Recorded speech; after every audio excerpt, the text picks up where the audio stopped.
Hi hello dear friends, എല്ലാവർക്കും നമസ്കാരം. Welcome back to my channel. ഇന്ന് നമുക്ക് ബ്രെഡും നേന്ത്രപ്പഴവും വെച്ചിട്ട് നല്ലൊരു ഈവനിങ് സ്നാക്ക് തയ്യാറാക്കാം.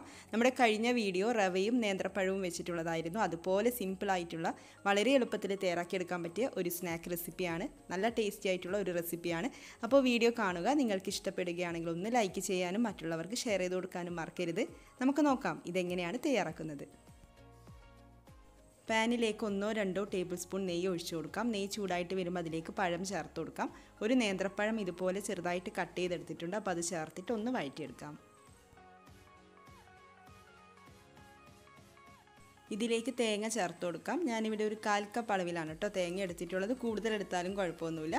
പിന്നെ നിങ്ങൾക്ക് ഇഷ്ടപ്പെട്ട നട്ട്സൊക്കെ ചേർത്ത് കൊടുക്കാം. കാഷ്യൂനട്ടോ കിസ്മിസ് ബദാം ഇതൊക്കെ ഉണ്ടെങ്കിൽ ചേർത്ത് കൊടുക്കാം. പിന്നെ ഇതിലേക്ക് പഞ്ചസാര ചേർക്കുന്നുണ്ട്. അപ്പോൾ പഴത്തിൻ്റെ മധുരവും നിങ്ങളുടെ ഇഷ്ടത്തിനൊക്കെ അനുസരിച്ചിട്ടൊക്കെ പഞ്ചസാര എടുത്തോളൂ. ഞാനൊരു 2 ടേബിൾ സ്പൂൺ പഞ്ചസാര ചേർത്ത് കൊടുക്കുന്നുണ്ട്. അപ്പോൾ ഇതൊക്കെ ചേർത്തിട്ട് ഒന്ന് നന്നായിട്ട് വഴറ്റിയെടുക്കാം. പഞ്ചസാരയൊക്കെ ഒന്ന് മെൽറ്റായി വരട്ടെ.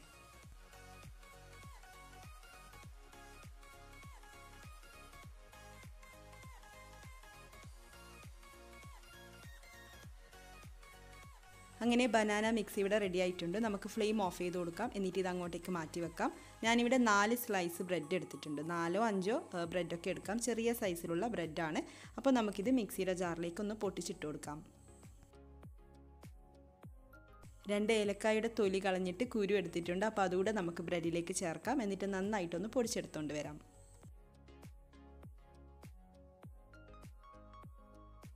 ബ്രെഡ് പൊടിച്ചതിലും കൂടെ പഞ്ചസാര ചേർത്ത് കൊടുക്കുന്നുണ്ട്. അപ്പോൾ അതും നിങ്ങളുടെ ഇഷ്ടത്തിനനുസരിച്ചിട്ടൊക്കെ ചേർത്ത് കൊടുത്തോളൂ. ഞാനൊരു 3 ടേബിൾ സ്പൂൺ പഞ്ചസാര ചേർക്കുന്നുണ്ട്.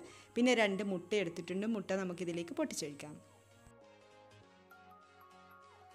ഇതിലേക്ക് ഇനി പാല് ചേർത്ത് കൊടുക്കാം. 1/2 കപ്പ് പാലാണ് ചേർത്ത് കൊടുക്കുന്നത്. പാലും മുട്ടയൊക്കെ ചേർക്കുമ്പോൾ നല്ല തണുപ്പൊക്കെ മാറിയതിന് ശേഷം, അതായത് റൂം ടെമ്പറേച്ചറിലുള്ളതായിരിക്കണം. ഫ്രിഡ്ജിൽ നിന്നൊക്കെ എടുത്തതാണെങ്കിൽ തണുപ്പൊക്കെ മാറിയതിന് ശേഷം മാത്രമേ ചേർത്ത് കൊടുക്കാൻ പാടുള്ളൂ. ഒരുമിച്ച് ചേർക്കാതെ 2-3 തവണയായിട്ട് ചേർത്തിട്ട് നന്നായിട്ടൊന്ന് മിക്സ് ചെയ്തെടുക്കാം.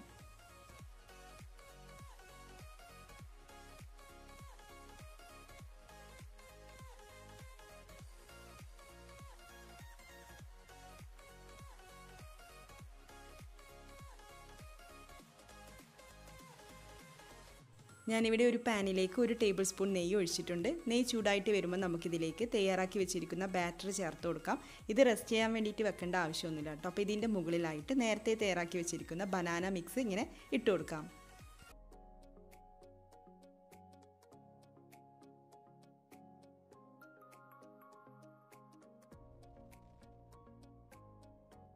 ഇനി ഒരു സ്പൂൺ വെച്ചിട്ട് ഇതുപോലെ ഒന്ന് പ്രസ് ചെയ്ത് കൊടുക്കാം. ജസ്റ്റ് ഒന്ന് പ്രസ് ചെയ്ത് കൊടുത്താൽ മതിയാവും. ബാറ്ററിൻ്റെ ഉള്ളിലേക്ക് പഴവും നട്ട്സൊക്കെ ഒന്ന് പോകാൻ വേണ്ടിയിട്ടാണ്.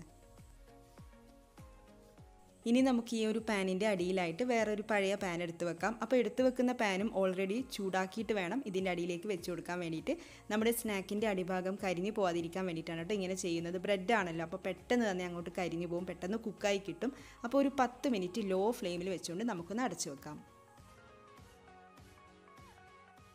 കറക്റ്റ് 10 മിനിറ്റ് ആയിട്ടുണ്ട്. അപ്പോൾ നമ്മുടെ സ്നാക്ക് ഇവിടെ റെഡി ആയിട്ടുണ്ട്. സൈഡിൽ നിന്നൊക്കെ വിട്ട് വന്നിട്ടുണ്ട്. പിന്നെ ഇതിൻ്റെ മുകൾ ഭാഗം കുറച്ച് സ്റ്റിക്കി ആയിട്ട് തോന്നാം. കുഴപ്പമില്ല, നമ്മൾ വേറൊരു പാനിലേക്ക് മറിച്ചിട്ട് കൊടുക്കുന്നുണ്ട്. അപ്പോൾ ഇതുപോലെ മറിച്ചിട്ട് കൊടുത്തുകൊണ്ട് 1-2 മിനിറ്റ് മീഡിയം ഫ്ലെയിമിൽ നമുക്കിതിൻ്റെ മുകൾ ഭാഗം കൂടെ ഒന്ന് കുക്ക് ചെയ്തെടുക്കാം. പെട്ടെന്ന് റെഡിയാവും കേട്ടോ. കൂടുതൽ സമയമൊന്നും വെക്കേണ്ട, 1-2 മിനിറ്റ് വെച്ചാൽ മതിയാവും. അപ്പോൾ വീട്ടിൽ ബ്രെഡും പഴമൊക്കെ ഉണ്ടെങ്കിൽ എളുപ്പത്തിൽ തയ്യാറാക്കിയെടുക്കാം. എല്ലാവരും ഒന്ന് ട്രൈ ചെയ്ത് നോക്കണം. എന്നിട്ട് നിങ്ങളുടെ അഭിപ്രായം കമൻസിലൂടെ അറിയിക്കാൻ വേണ്ടിയിട്ട് മറക്കരുത്. ഇതുപോലെയുള്ള എളുപ്പത്തിൽ തയ്യാറാക്കിയെടുക്കാൻ പറ്റുന്ന കുറച്ച് സ്നാക്ക് റെസിപ്പീസ് ഒക്കെ ഉണ്ട് നമ്മുടെ ചാനലിൽ. അപ്പോൾ അതൊക്കെ കാണുക, ട്രൈ ചെയ്ത് നോക്കുക. ഈ വീഡിയോ കണ്ടിട്ട് നിങ്ങൾക്ക് ഇഷ്ടപ്പെടുകയാണെങ്കിൽ ചാനൽ ഒന്ന് സബ്സ്ക്രൈബ് ചെയ്യാനും മറക്കരുത്. അപ്പോൾ ഇതുപോലുള്ള റെസിപ്പീസുമായിട്ട് നമുക്ക് വീണ്ടും കാണാം. താങ്ക്